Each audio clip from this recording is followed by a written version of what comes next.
Ankleshwar GIDC વિસ્તારમાં બપોરના સુમારે એક ચોંકાવનારી ઘટના સામે આવી હતી, જેમાં 3 અજાણ્યા ઈસમોએ ચતુરાઈપૂર્વક એક નોકરિયાત યુવકને વાતોમાં રોકીને તેની ગાડીમાંથી રોકડા રૂપિયા 10 લાખની ચોરી કરી ફરાર થઈ ગયા હતા.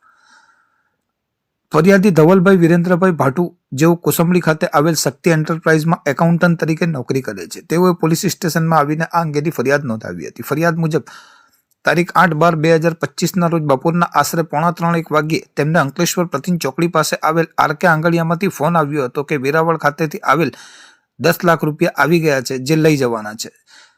શેઠની મંજૂરી બાદ ધવલભાઈ બપોરના આશરે 4:30 વાગ્યે તેમની અલ્ટો 4 વ્હીલ ગાડી કે જેનો રજિસ્ટ્રેશન નંબર GJ16BK5012 લઈને આંગળીયા પેઢી પર ગયા હતા. ત્યાંથી 4:45 વાગ્યે તેઓએ રોકડા રૂપિયા 10 લાખ એક સફેદ પ્લાસ્ટિકની થેલીમાં લીધા અને તે રકમ ડ્રાઈવરની બાજુવાળી સીટમાં મૂકીને પોતાની ઓફિસે જવા રવાના થયા હતા.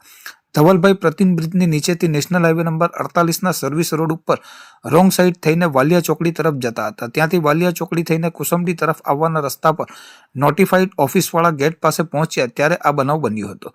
આ સ્થળે એક હેલ્મેટ પહેરેલા અજાણ્યા ઈસમે સ્પોર્ટ બાઇક ચલાવતા આવીને ધવલભાઈની ગાડી નજીક આવી તેમની ગાડી ધીમી રખાવી તે ઈસમે કાચ ઉતારવા કહ્યું હતું. ધવલભાઈને કહ્યું હતું કે સરખી ગાડી હાંકો, મને તમારી ગાડીથી પગમાં લાગી ગયેલ છે. ત્યારબાદ તે બાઇક ચાલક ડ્રાઈવર સાઈડ તરફ આવી ગયો અને ધવલભાઈને ગાડીમાંથી નીચે ઉતરીને પોતાનો પગ બતાવીને વાતચીતમાં રોક્યા. ધવલભાઈએ તેને સોરી પણ કહ્યું. ધવલભાઈ વાતચીત કર્યા બાદ પોતાની બાજુની સીટમાં નજર કરી તો રોકડા રૂપિયા 10 લાખ ભરેલી સફેદ પ્લાસ્ટિકની થેલી સીટ ઉપર નહોતી. તરત જ પાછળ ફરીને જોયું તો હેલ્મેટ પહેરેલા 2 બાઇક સવારો તેમની પૈસા ભરેલી થેલી લઈને પૂરપાટ ઝડપે નાસી છૂટ્યા હતા.